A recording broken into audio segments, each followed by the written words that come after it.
Assalamualaikum warahmatullahi wabarakatuh. Perkenalkan, nama saya Ratna Anggraini dari kelas 10 PM2. Saya akan menceritakan sejarah Kesultanan Demak. Demak yang berlokasi di Demak, Jawa Tengah adalah kesultanan Islam pertama dan terbesar di pantai utara Jawa. Sebelum menjadi kesultanan, Demak merupakan kadipaten dari Kerajaan Majapahit dengan Raden Patah sebagai adipatinya sejak 1478. Demak didirikan oleh Raden Patah, putra dari Kertabumi Brawijaya V, seorang raja Majapahit, dari perkawinannya dengan Putri Campa. Namun pernikahan mereka ditentang oleh kalangan istana. Akhirnya dengan berat hati, Kertabumi menyerahkan Putri Campa yang tengah mengandung kepada Arya Damar, Adipati Palembang. Raden Patah menolak kehendak orang tuanya untuk menggantikan ayah tirinya sebagai Adipati Palembang. Diam-diam ia pergi ke Jawa, berlabuh ke Surabaya menjadi santri Sunan Ampel. Raden Patah lalu pindah ke Jawa Tengah membuka hutan Gelagah Wangi atau hutan Bintara.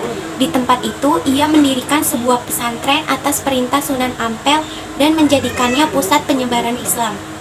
Raden Patah kemudian mengganti nama Demak menjadi Bintara sehingga kemudian ada sebutan Demak Bintara. Raden Patah mengembangkan Demak Bintara sebagai pelabuhan dagang dan pusat penyebaran Islam di Pulau Jawa. Kemudian perlahan-lahan Demak Bintara berkembang pesat. Pada saat yang sama Majapahit sedang melemah. Dalam serat Dharma Gandul diceritakan banyak daerah atau bupati di daerah pesisir ingin memisahkan diri.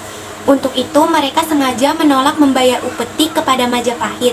Hal ini melemahkan Majapahit secara finansial. Namun menurut Babat Tanah Jawi dan Serat Kanda, Sunan Ampel melarang Raden Patah menyerang Majapahit yang saat itu diperintahkan oleh ayahnya sendiri. Namun setelah Sunan Ampel meninggal, Raden Patah mewujudkan niatnya menyerang Majapahit. Menurut Serat Dharma Gandul, Brawijaya V kaget dan sedih. Ia tidak mau berperang melawan anaknya sendiri.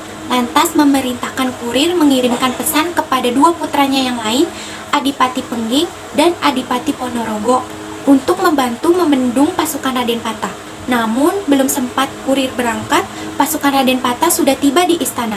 Pasukan Majapahit berjumlah 3.000 orang, sementara pasukan Raden Patah 30.000 orang. Pertahanan Majapahit pun jebol. Brawijaya pun mengungsi dan wafat dalam pelarian. Setelah hancur, Majapahit menjadi bawahan Demak. Usaha Raden Patah mengembangkan Demak dibantu menantunya Pati Unus. Ia mengutus Pati Unus untuk menyerang Malaka.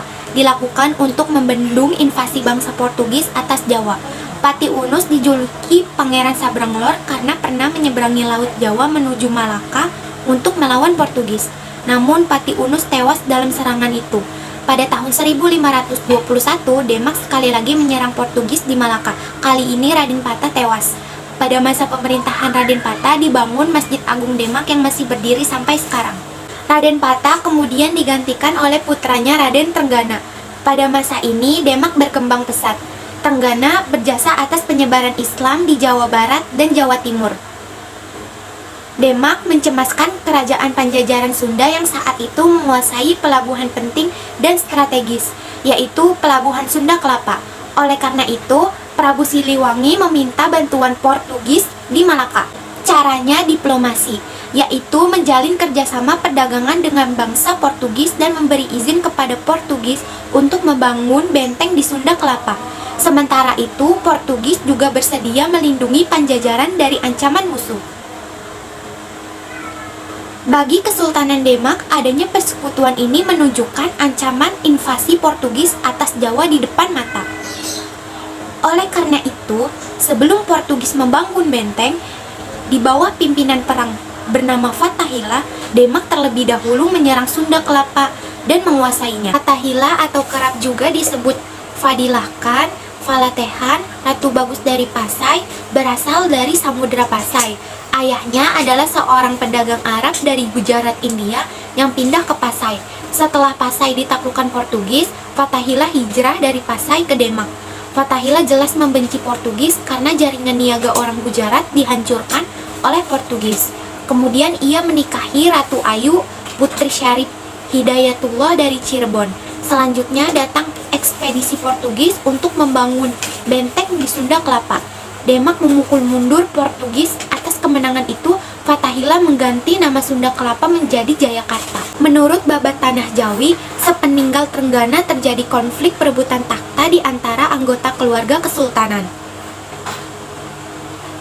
Penggantinya adalah Sedolepen, saudara Trenggana yang dibunuh oleh anak Trenggana sendiri yaitu Pangeran Prawoto. Konflik perebutan kekuasaan ini berlanjut menjadi perang saudara. Putra Sedolepen bernama Aryo Penangsang membunuh Prawoto. Hal ini membuat murka Jakatingkir dan kemudian mengalahkan Aryo Penangsang dan takhta Demak jatuh ke tangannya. Jakatingkir menjadi Sultan Demak pada tahun 1568 dan memindahkan ibu kota dari Demak ke Pajang. Dengan pemindahan ini riwayat Kesultanan Demak berakhir. Begitulah kisah Kesultanan Demak. Cukup sekian dan terima kasih. Wassalamualaikum warahmatullahi wabarakatuh.